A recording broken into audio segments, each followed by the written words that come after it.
Hello,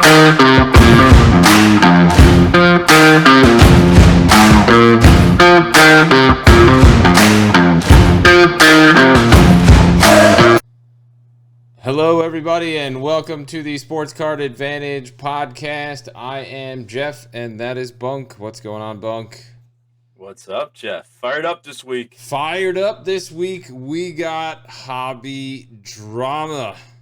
We got major hobby drama going on. First time I've experienced anything. Obviously I haven't been back in this too long, but there's a lot going on. We're going to talk about a couple things today. This episode 21, we are legally able to drink. It is August 17th at 9:14 p.m. There's been some crazy news that has broken today. eBay has shut down PWCC's ability to sell on the platform for the reasons of schill bidding. Before we dive into this, you want to explain to the fine folks what schill bidding is? Yeah, it's basically pumping up a card so you get the maximized dollar amount for it. So you just keep throwing bids on, or you outbid someone. You have no intention of paying for it, and you hope you don't get stuck with it, but you keep pumping it up in an effort to get the highest price possible. Yeah, basically eBay is accusing PWCC of artificially inflating their auctions so that they close at higher prices. Obviously, PWCC makes more money that way. But in a surprise twist, PWCC did not take it lying down.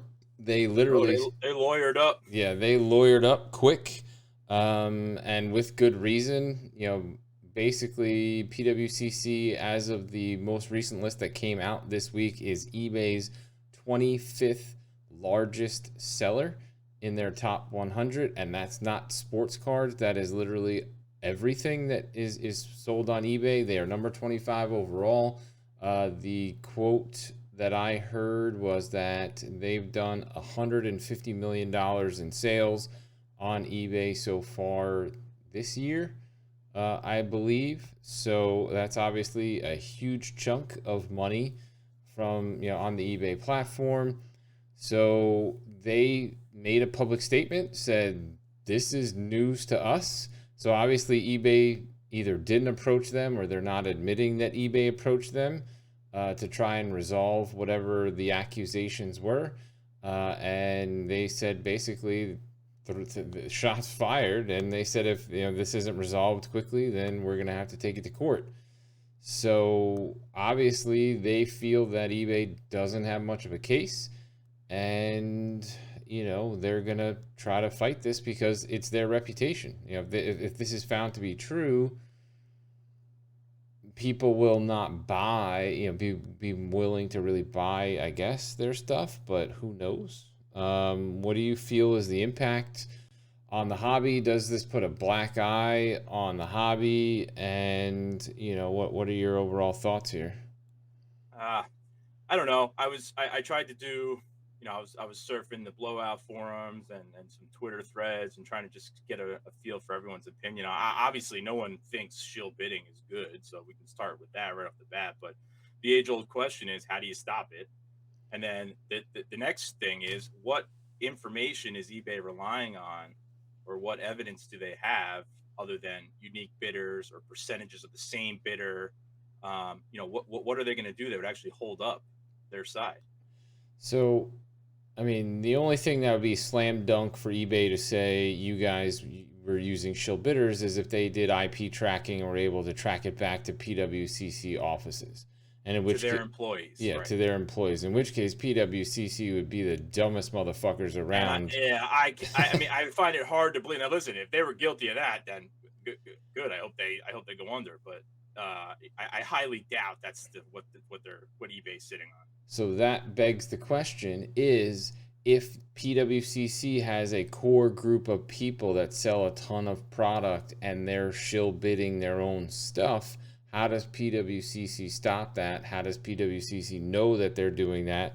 And what does that mean? Like, what's the fix? to prevent that, because that also means more than likely it's going on with Probstein and COMC and some of these other guys too, which well, the two main things that I think PWC has at their disposal is they can see the percentage of cards not paid for starters, from an individual whoever's trying to sell through them. So they'll see the number of cards not paid for and are the same eBay IDs winning these cards. Is there a high percentage of the same person that's getting that's winning and not paying? Yeah, but if I sell a ton of stuff with PWCC and I go out and create 2 or 3 eBay accounts and know that I have big items closing and just go bid on those items to pump them up because they're my items, I mean, how does PWCC stop that? Again, you can't stop the actual bidding of it, but if there's patterns developing on okay, you're 28% of your cards are not getting paid for. Yeah.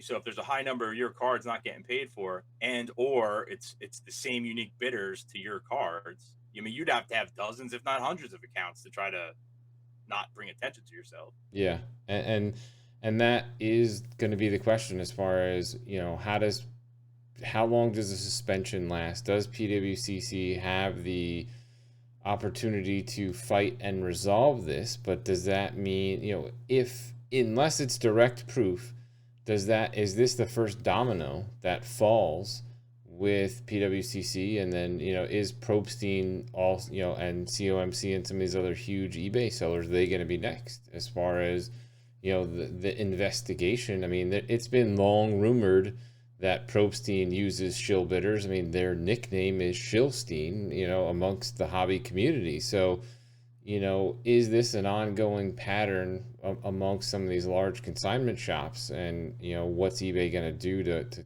cut it down? I have no idea. Yeah. I have no idea. It's been going on forever. Even Joe Smith eBay shop can have a buddy pumping up his cards here and there. I mean, it happens all the time. Yeah. I mean, there are stories of a couple buddies all have the same card. One of them posts it for a high price, another one buys it for a high buy it now, and then they all list the same card because now there's market evidence that, oh, okay, somebody paid that amount, so let's all dump our cards for that amount. It happens all the time. The age-old question, I don't know how you stop it, but how we can stop it as individuals is know the value of a card, and once it starts pumping up too high, or it's it just seems absurd, stop bidding on it. Yeah, unfortunately, the FOMO is too much with a lot of people, and that strategy will work for the 25% of the individuals out there that are intelligent enough and have enough self-control.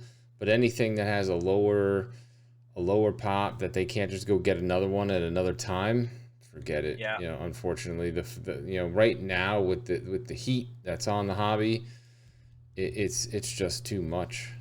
I don't know. I mean, people were citing examples of, they were linking you to cards and showing you, look, this card is thousands of dollars over the last sale. Why is it? Because it's on PWCC selling for this much. I mean, there was tons of examples of it, but yeah, I mean, and as a buyer, as Bunk said, you gotta do your homework and you gotta throw out the anomalies. So if a card is consistently closing at $250 and there's one that goes for $750, unless the guy went out and won a title or something ridiculous and has just on a ridiculous streak like Ohtani was this year, you got to throw those out and not fall for some of that. And if you also see something really pumped up high on a long auction, so if it's a 7-day auction and day one it's at 90% of its of its comp, more than likely somebody's pumping that up. Yeah, and then to be fair here, let's some points on PWCC's side here is they do a good job of presentation and layout. They've been pretty dependable from what I understand on their packaging and their shipping and stuff of that nature. So who's to say that just the loyalty factor, can the same people be bidding hundreds of times on only PWCC items? And the fact of the matter is that that's absolutely the truth. Yeah. It could be the truth. I mean, when you sell $150 million worth of cards over the course of 8 months, you're doing a shit ton of volume. I mean, there's a lot of auctions on on eBay from PWCC, and I personally think this is all going to get resolved. eBay's not just going to give up $150 million in sales, even though, obviously you don't need it. But at the same time, I think they'll come to some sort of resolution. PWCC will get slapped on the wrist, have to make some sort of mea culpa and say, we're going to work to prevent against X, Y, and Z. And they're going to be back. Let's see. It's August 17th. I'll put an over under 30 days. Football. I mean, again, I can't disagree with you. I don't know. I highly doubt eBay is going to take this to court unless they have something they're sitting on massive. Well, yeah. I mean, and more than likely, if they were sitting on a smoking gun, I don't think PWCC would come out and fight it. They'd probably try to, fire somebody and say that this person was responsible for it and they didn't know, type of thing. So you have to figure that it'll be a bunch of chest puffing, and eBay has to make some grand gesture like they did by suspending them and making a public spectacle because they had some sort of evidence, and then everybody will shake hands and get back to business in 30 days. Yeah, I mean, if at the end of the day we find some way to get some integrity back, so be it. But well, I don't. I mean, in my opinion, if it's a bunch of guys pumping up their own shit, I don't really fault PWCC for that. No, not at all. I fault the people still buying the stuff. Yeah, I mean, it's whatever the market will bear, and if you fall for shill bidding, then you fall for shill bidding, and you bought something over what you should have paid for it.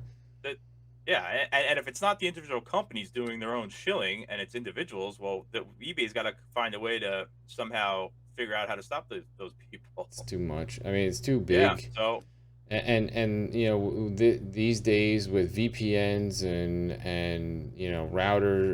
routers and other technology where you can literally mask your IP address, there's no way to do Iceland. it. Yeah, I mean, I could literally open an email account and say I'm in China, and there's no way to know that I'm not. At least with the technology that eBay is going to put into this to do it on a mass scale. Yeah, so I mean, listen, it'll be interesting. We'll see what happens. Shill bidding's not going to stop in the meantime. No, but I'd be curious to see what it is that I don't know that we're ever going to find out. But I mean, shill bidding happens. Shill bidding happens every single day. You have, as you said, you have guys in their own little Facebook groups that are pumping up each other's auctions, and it happens every day. Yeah. And if you pay over you buy my card at a nice high price. You don't have to send it because I want it. I can pay you. You pay me back, so it looks like a valid transaction, right? Yeah, and then 12 of us post the same card because now we have this new established supposed market value. Yeah, and Card Ladder and eBay completed items, and all these other things are showing the sale, and yeah, I mean, it happens every day, and that's why you got to do your homework. I mean, that's do your homework, plain and simple. Speaking of eBay, which we were originally going to open today's show with, was eBay released its numbers for the first half of 2021 to the tune of $2 billion, that's billion with a B, dollars in sales on sports cards. They also released their top 100 sellers of the first half of 2021, and in that top 100, I believe there was 13-ish of those were sports cards. So obviously, sports cards is massive. The figures that were, continuing to grow, we did a podcast about a month ago, which had Q4, but the figures that continue to grow were some of the auxiliary sports. You had tennis, golf, were the two biggest, growers in the sports card space, and then soccer, which is not really a surprise, then football, then basketball, then hockey, and then baseball bringing up the rear with 93% growth.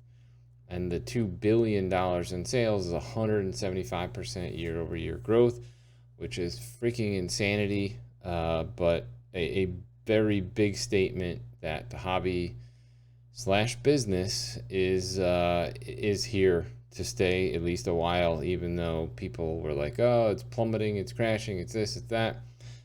It's all smoke and mirrors. That's why you're seeing the big investments from the Jay-Z's and, Nat Turners and all these guys investing hundreds of millions of dollars.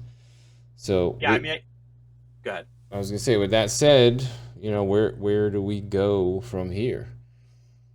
Well, if you said to me, I think we had talked about it at one point in time. We were blaming a lot of this boom on people being cooped up and spending money and nothing else to turn to, so they got back into this. So if you had told me at the end of 2020 that the first half of 2021 was gonna be as big as it was, I don't know that I would have agreed, because I know a lot of us are blaming it on just the events of last year. But uh, to disprove that, there were more sales in the first 6 months of 2021 than all of 2020 combined. Yeah. Which is crazy. So yeah, it's booming. God, There's people 20 want. million. There was 20 million new listings of sports cards in Q1, and they had double the amount of buyers. God, does that mean you prepared and you did research this week? You got stats for me? I got nothing on cards for you this week other than my valued opinion. So your 30 seconds of research was put into eBay statistics. I love it. Yeah, 20 million new listings. 20. And double the amount of buyers. Double the amount of buyers. So yeah, nothing's crumbling with double the amount of buyers. There's 162 new listings per minute. Yeah. Per minute currently of sports cards, and 103 sold listings per minute currently. Yeah. Per minute. I mean, that's absolutely insane. And, I really think it's your modern day gold rush. People want to get rich. I think it's nostalgia mixed with hype. And, obviously people are into crypto, they're into NFTs, and they're into sports cards. And all three of those, at least sports cards anyway, are a lot easier to understand than the stock market for most people. It's like, I know who LeBron James is. I know who Michael Jordan is. I know that if I buy it at $100 and I can sell it at $150, I made 50%. Versus like Microsoft and P&E and this and that, and you got to figure out the ratios and when to buy and all this stuff. So people, it's an easier thing to get into. It has nostalgia. It's a way for fathers and sons to connect. I mean, there's so many things across it that is so appealing to the masses, from athletes to nerds to everybody in between. So and then the other thing that's rounding this out is you have Pokemon and Star Wars and Magic the Gathering and all this other shit that has value. And that's the only stat that we don't have yet, it wasn't provided to us yet, of non-gaming versus non-sports versus sports cards, the breakdown there. So yeah, they see what there was it was provided that the growth of those, hold on one second, I may be able to pull that real quick here. And while you're looking, I just want to make a point on the growth of those sports like tennis and soccer, and what was the first one? Golf. Yeah, I think golf. Yeah, like, to be fair, there was a small market there, so any jump there is going to make the percentage look ridiculous. There was already a strong market for baseball, so the 93, and you're pulling up the rear comment. You're if you know anything about math, you're not going to see a high jump there. Did you take it personally that your beloved baseball was pulling up the rear? I'm just pointing out why it pulled up the rear. So we don't have actual numbers as far as sports cards versus non-trading versus non-sports trading cards, but the growth, Pokemon grew 536%, Marvel cards 437%, Star Wars 131%, Garbage Pail Kids 118%, Yu-Gi-Oh 136%, and Magic the Gathering 79%. So now Magic the Gathering bringing up the rear at 79%.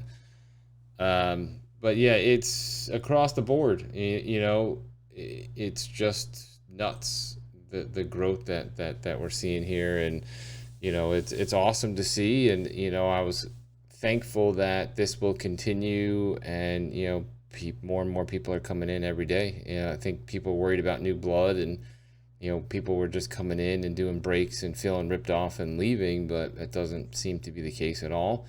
And I or think, they're finding another way. yeah, I think we've only just begun. I think once we get into full swing with football and Mosaic and Prism and some of these other things in the next few months, it's just gonna pop.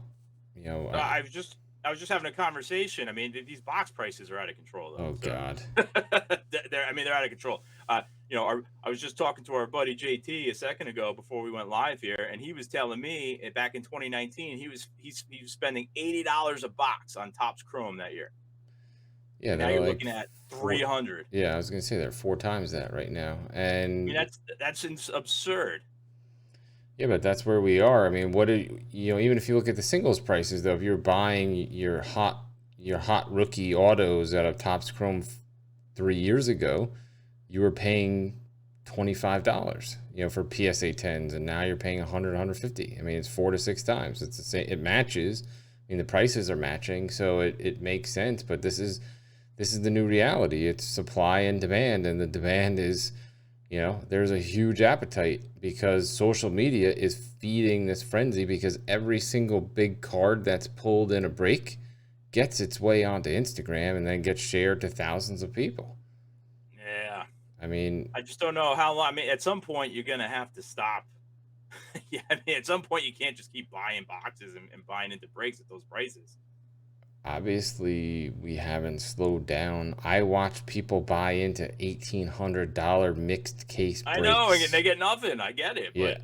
but I mean, so it's like there are obviously people out there that got money to burn, and there's people out there that want to watch.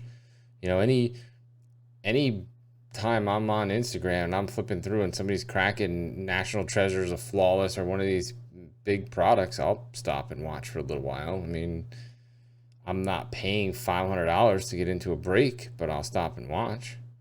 yeah.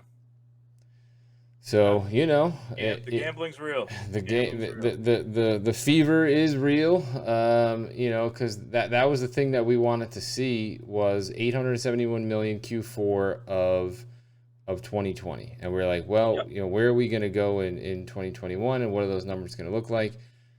And it looks like even if you split it down the middle, you had $1 billion in Q1, which would have been obviously more than 871 million. So month over month, year over year, however you want to look at it, it's growing by leaps and bounds.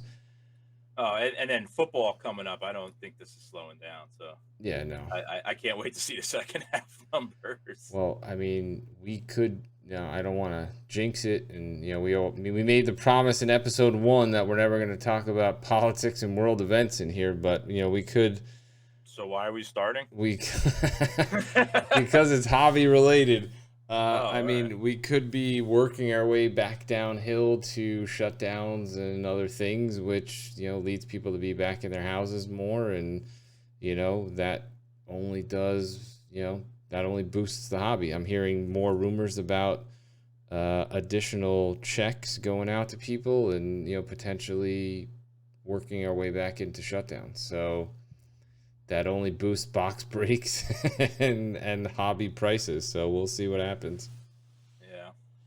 Yeah. Moving on to this week's investment. And we haven't done it in a while, but we got a lottery ticket for this week.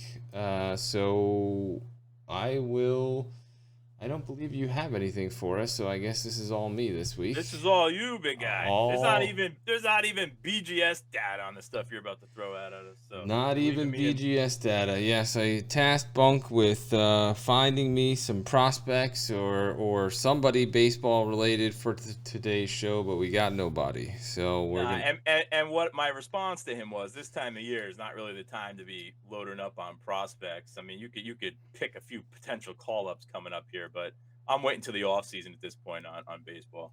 Guy, that's what I want. I want potential call ups. I want playoff bound, things that may have a little bit of value. Give me something, but we'll look. Yeah, look at the White Sox. Pick a couple guys on the White Sox. Roll the dice. Hope they win their opening round. I mean, surprisingly enough, Lou Bob and Eloy are still somewhat cheap these days. Yeah, well, you want somebody even cheaper if you want to hope that he gets hot and goes nuts in the playoffs. With a guy like Yohan Makata, he's I have no idea Plenty who that affordable. is. That's good. I have. That's because you're knee deep in fantasy football drafting. That is correct, sir. All right. So we're going to talk about a couple guys that we've spoken about already, and then a couple new guys. All football today. It's in the air. It's that time of year. We got products coming out once, at least once a week for the next however long. Elements, Panini Elements is coming out. Those are the metal cards. I actually really, really like that set, even though it's nowhere near as popular. Some really cool stuff. Last year we pulled Justin Jefferson auto out of Panini Elements, so it was pretty cool. We actually recently sent that in to get graded, so we'll see how those cards grade and we'll report back. So first and foremost, we're gonna revisit our man Tua. Looked good week 1 preseason. Cards didn't see much of a spike, and he has a tremendous amount of weapons. I'm looking at his silver raw right now. It's at $151. That would be something that I would look at for the sake of, trying to find something that you may be able to grade. This is HGA, SGC all the way, with PSA still at $200 to send it in. But the thing that I like the most about this chart is, once again, small downside risk with tremendous amount of opportunity for growth. This card over the last year has seen a low of $80 and a high of 800 and change. So, with the weapons that he has now in Miami, the defense that they have, Miami could definitely win some games as long as he stays out of throwing interceptions. He's the man. There's no Ryan Fitzpatrick. There's no anybody else that's going to challenge him for time. So, at 100, if you can grab one for $150, or one literally 3 days ago closed for 113, find one that's in good condition, send it out to HGA or SGC, and you could be sitting on a nice little return. Some of his other cards are, that are graded, or if you want to buy graded, there's PSA 9s are going for $250, but the pops on these are incredibly low, so it's going to be damn near impossible to find. The pop on the 9 is $112. The pop on the 10 is $45. So you may be able to catch one on eBay, but usually when the pops are that low, the guys, the sellers know that the pops are low, and they'll put buy it nows on them for 3 times the comp and hope that you'll overpay. You can also Tua in Foxborough week 1. Yeah, I mean, more than likely it'll be Cam, but you could see Mac. Mac looked real good and also in week 1, so who knows? But some of the other Tua out there is, you have Optic Hollow Raw. You can pick up for less than $100. PSA 9 you can grab for $85. PSA 10 for $350. The pops on the 9s are $52. The pops on the 10s are $120. So if you got the money on the $350, it's definitely something that you can take a look at. And I personally think, we talked about Tua, I don't know, 6 weeks ago, something along those lines, and said that the chart pattern also just looking like a floor, and tremendous potential upside. Yeah, but you're picking something like this up to instantly get rid of.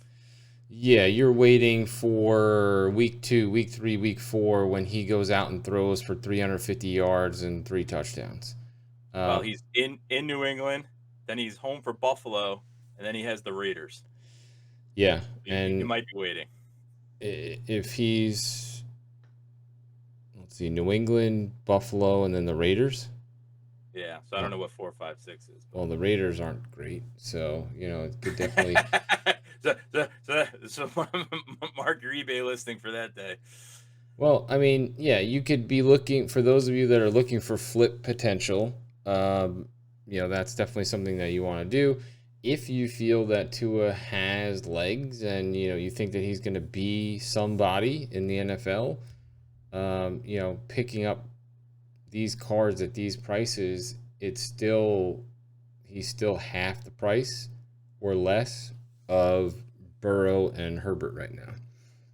So if you feel that he can do some damage over the next few years, could definitely see some big growth. But it looks to me that unless he gets very, very injured or is very, very bad, you are at close to the bottom of his market right now. And we just passed National Left-Handers Day. Yes. Shout out to you, Bunk, for the left-handers. Moving on, we don't have any charts on this next gentleman because he's not on Card Ladder. So we will talk Antonio Gibson. Gibson came out last year as a rookie, 2020. Probably the best rookie running back that played last year. In some of the at least fantasy evaluations that I've seen, have him as high as like 7 or 8 through 12, and he definitely could have a breakout type of season. Washington's going to have an offense, and it puts him in a situation where he's going to be the bell cow type of back, and if he comes out and has a good season, his stuff is crazy cheap right now. You're going to have to buy stuff raw. The PSA 10s on his stuff are all like less than 10 on each card. So being able to find one is damn near impossible. Full disclosure, I picked up a Prism Silver Raw of Gibson today. And I do think that it will grade well, which is why I bought it. And as soon as we get it in, we'll send it out. But we won't obviously be sending it to PSA. I bought it for $40, and we'll hope that it grades well with SGC or HGA, and we'll sit on it until mid-season. If he's having a great season, we should be able to unload it for good money. So just some general info about his cards. His raw silvers for Prism going for like $40 to $60. You can buy auto PSA 10s for him. There are a few on eBay for between $100 and $200 depending on which set it comes from. Some of his autos less than out of 99 for HGA and SGC are selling for less than $200, and the pops on all of these cards are nothing.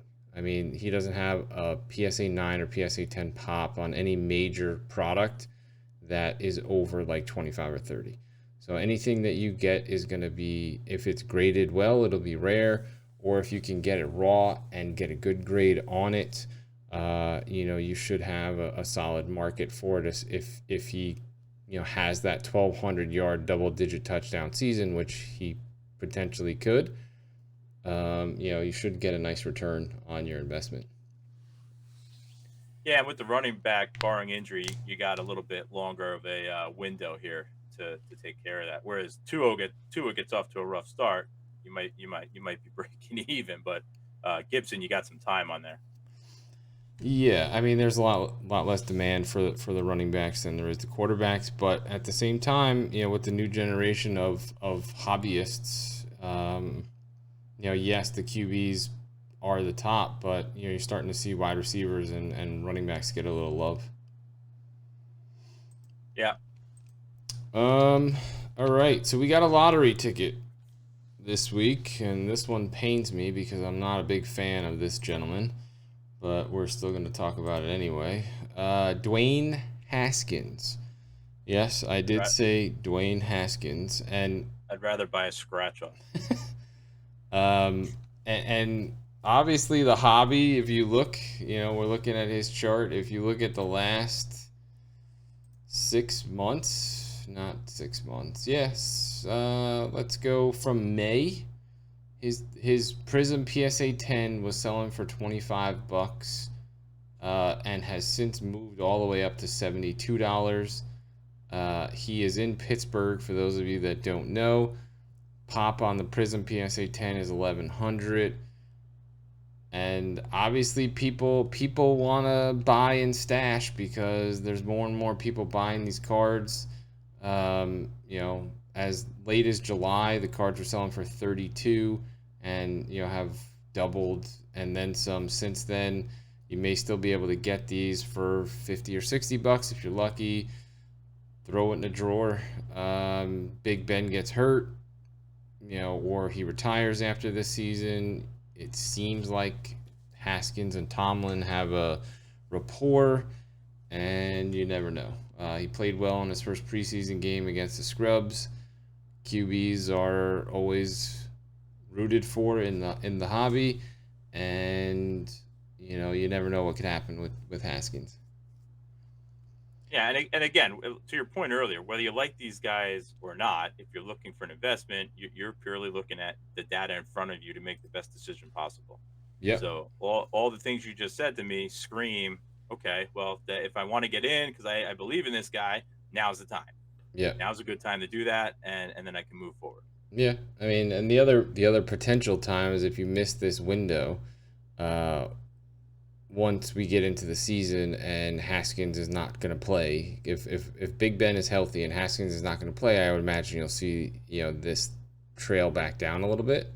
So if you can't get it for 50 or 60 bucks, wait until week 2. And if you really want to prepare and try to grab something for next year when Big Ben retires, and Haskins may be the starter, then that'd be the time. I'd look mid-season if the values come back down. Yeah, and he'll have 2 years left on his rookie deal next after this year. Yeah, this would be year 3 in the league, so he'll have 2 years left on his rookie deal, and we'll see if Pittsburgh can make it work. And also to refresh people's memories that are new to this podcast, we did talk about Drew Lock probably about 5 or 6 weeks ago. Once it looked like Deshaun wasn't going to go to Denver, we talked about Lock. Lock threw a 60-yard bomb to KJ Hamler in week 1. Still love Lock as a lottery ticket. Hopefully he beats out Teddy Bridgewater. And you could be looking at some money with him too. Yeah, which reminds me of a story of our fantasy draft last year, where I'm watching who was supposed to be the Kansas City running back number 1, Damian Williams. Is that the guy's name? Damian Williams. So it was my pick, and and the Chiefs are playing, and he rips off a 69-yard run in preseason. I'm like, all right, this is a sign. It's the Chiefs. I want a piece of the Chief offense. And I went with it. Bust. And then he sat out for COVID. Yeah. Well, no, it wasn't. That wasn't that year. I guess it was the year before then. I didn't lose him because of COVID. I lost him. He just didn't play well, and Reed used everybody, and I think he got hurt for a while. Good story, guy. Way to know the context. What do you mean the context? It's exactly the context. Preseason means nothing is what the context is. Yeah. Preseason definitely means nothing except your boy Drew Lock throws 70-yard bombs. I don't care. Well, he still threw it to somebody on the first team, and he's taking first team reps, so that's a decent sign so far. And hopefully Teddy Bridgewater with his throwing glove will be sitting on the sidelines. I want to see Lock come out and sling it with Judy and Sutton and Hamler and Noah Fant. So we'll see what happens with that. Yeah, guy. I'm just busting your balls. Yeah, guy. Bust away. Speaking of busting balls, and that is not a good segue because we don't have anything else to talk about in regards to that. We got Hot Take coming up. Hot Take. More controversy in the hobby. And his name is LaMelo Ball. Oh, boy. And the controversy here is LaMelo didn't sign his National Treasures cards allegedly, and he had one of his teammates, Miles Bridges, and supposed best friend, Miles Bridges. The autographs on National Treasures and Miles Bridges autographs look identical. You look at Melo's signatures from Prism draft picks, completely different. literally completely different. So, my question to you is, how does this impact the hobby? Would you be buying into Charlotte Hornet breaks? Would you be, buying Melo autos? I mean, obviously you hate basketball and don't buy any basketball, but I mean, would you be buying it just as a, or would you be waiting for a statement from Panini? I mean, there's been nothing other than speculation right now. So to answer your question, I need more information. So I was lucky enough in a massive break. The last card of the break was a Dak Prescott National Treasures RPA to 25. And before I could unload it, the auto pen scandal came out. So the first thing I did was list it and get rid of it because I wanted no part of what was going to come about from that information. So I still got top of the market for it, and I got rid of it immediately. But I wouldn't buy it right now because I can't trust it. Yeah. And the prices are absurd. It's not like you're getting a bargain on LaMelo. No, Although I mean, I will say, because I did do a lot of research, guy. more research. Tune in, folks. Spunk is about to drop some research. No, so somebody posted on Twitter. They're like, I got these signed in person, and he had a picture of 2 cards. He goes, I got these signed in person before whatever got released, and the signature is exactly the same MB as you're seeing that looks like Miles Bridges. So he's claiming that he got him in person before all this came out, and this is what the autos look like, and they look exactly like the National Treasures. But I mean, I don't care as far as like, 2 people can't sign alike if they don't have the same handwriting. No, I'm with you, but listen, did they get together and if I go buy Melo Ball and your initials are MB and we get together and we just both sign our cards and it doesn't matter, we can just knock this out together quick? Okay, could that have happened? Sure. Guy, you and I could get together and be like, all right, we're gonna sign BB and try to make it the same, and it won't even be close. I mean, you have different handwriting, you have different everything. No 2 people form letters the same. I mean, it's just, I personally, this is what I told you earlier, and maybe we'll get a GoFundMe for this, but I want to get a handwriting expert to compare the signatures and see and have them, make some sort of ruling about whether or not the signatures are made from the same person. I just don't feel that it's possible for 2 people to have identical signatures. I personally think LaMelo was pissed that he didn't get the bag that he wanted from Panini.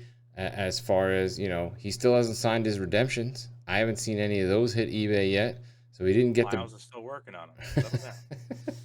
So he didn't get the bag that he wanted from Panini. So he said, fuck you. And he said, hey, Miles, here's 25 grand. Why don't you sign these for me? And, he signed them. And then he handed them back over. And that was his little, like, fuck you to Panini. And, they're not going to be able to prove it, which also baffles me that, you have cards that are going to sell for $500,000 that Panini isn't witnessing the signature live. And they didn't come out and say that either, which means that they didn't have somebody to witness it. Because if Panini had photographic evidence of LaMelo signing these cards, they would have posted that shit immediately and said, hey guys, we were there, here's the pictures. And I haven't seen those yet. Yeah, I don't know what to make of it. I mean, there's some shenanigans. There is some tomfoolery, and that actually begs the question with some of their big athletes, the Luka mom signature scandal that, the rumor was Luka had his mom sign his cards. And just like Dak, it all blew over. So we'll complain about this for a month, and then no one will care. And unless somebody comes out with another definitive statement, it'll just go away. Yeah, but here's the thing. I mean, right now, he still hasn't signed his redemptions until he does, and then when his redemptions come out, or, is he just not ever going to sign anything in person anymore or ever? Because I'm not buying that this guy got these cards signed by him in person. Maybe they were at the locker room and, somebody handed it off, but I just don't buy that you have 2 people can sign the same way identically.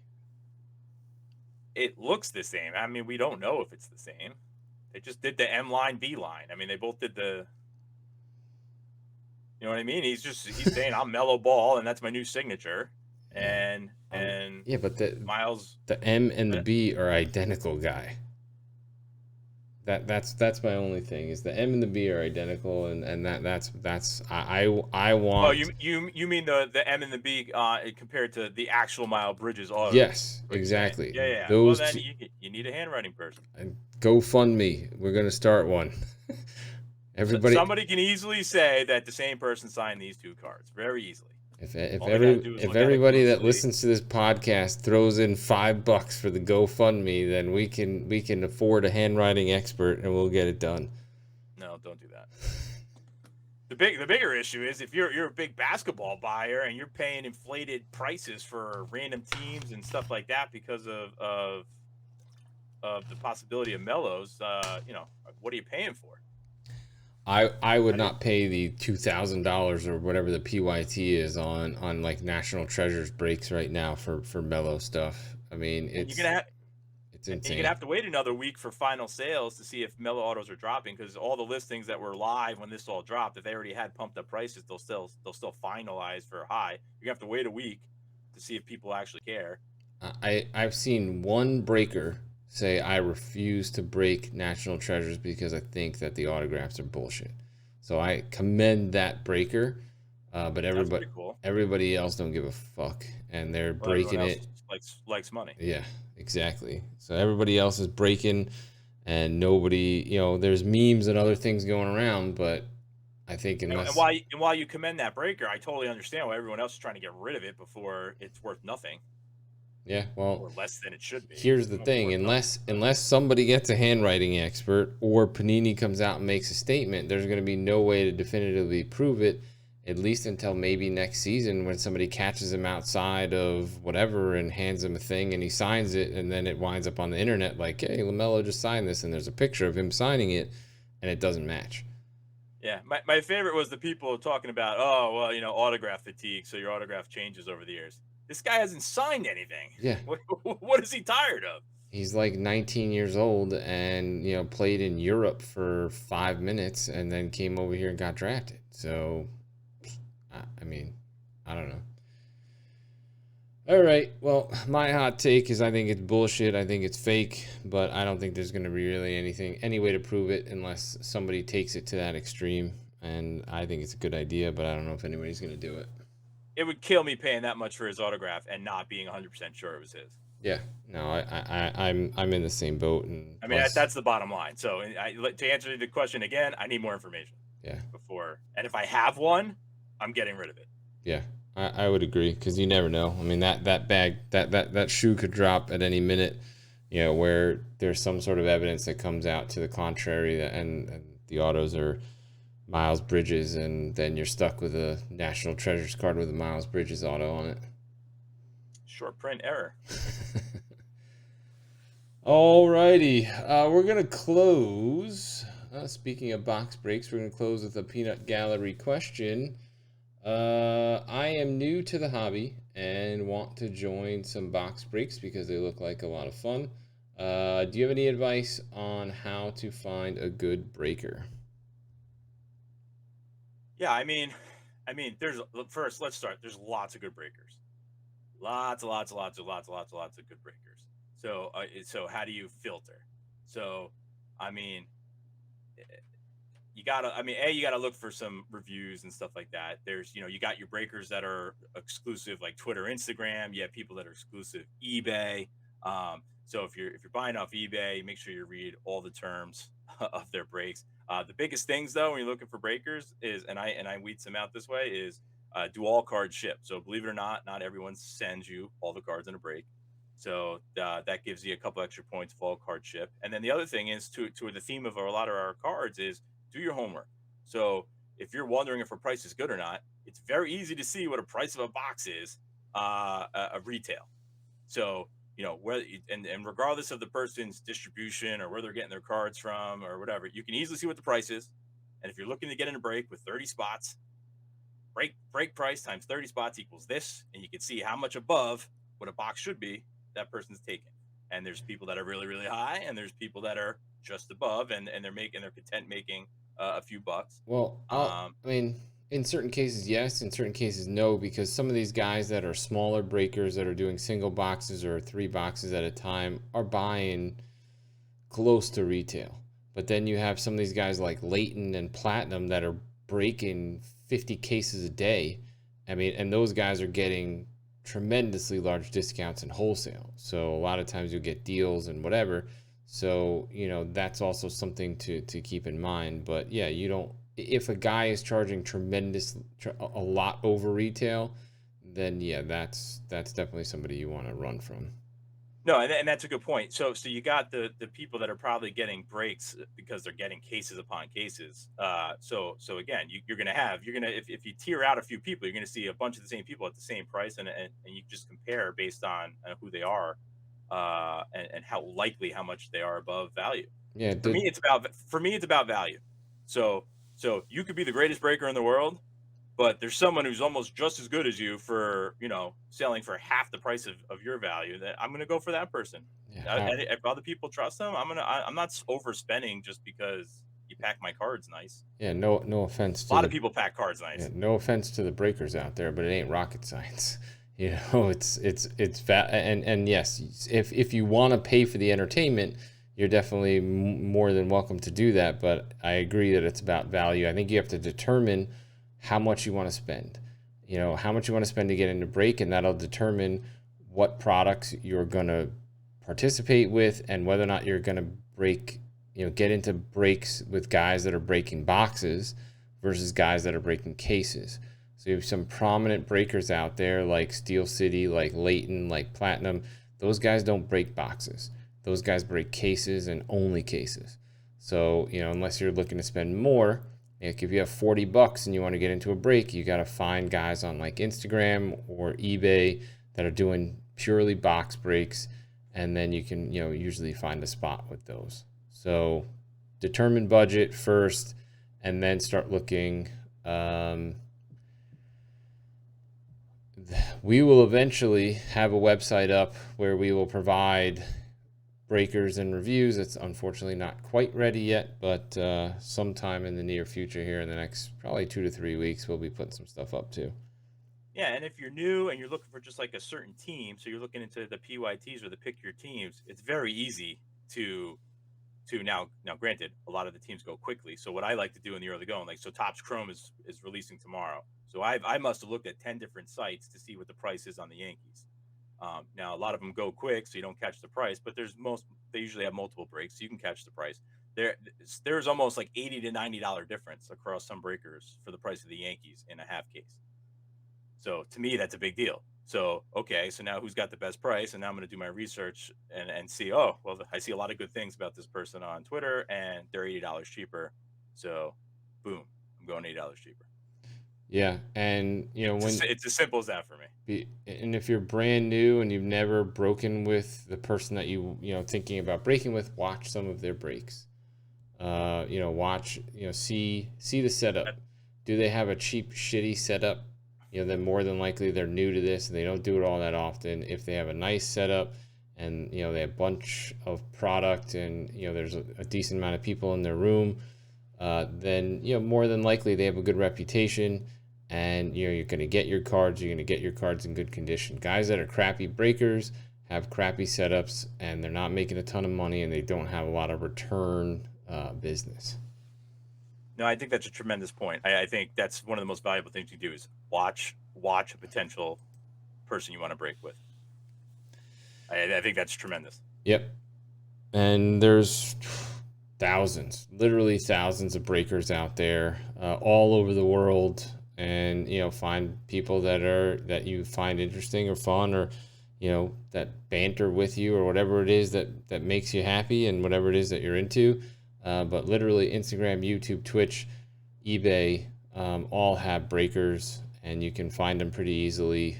Just do a little bit of homework and a little bit of research, and spend small to start and work your way up as far as what you can afford. But go into it with the expectation that it is entertainment.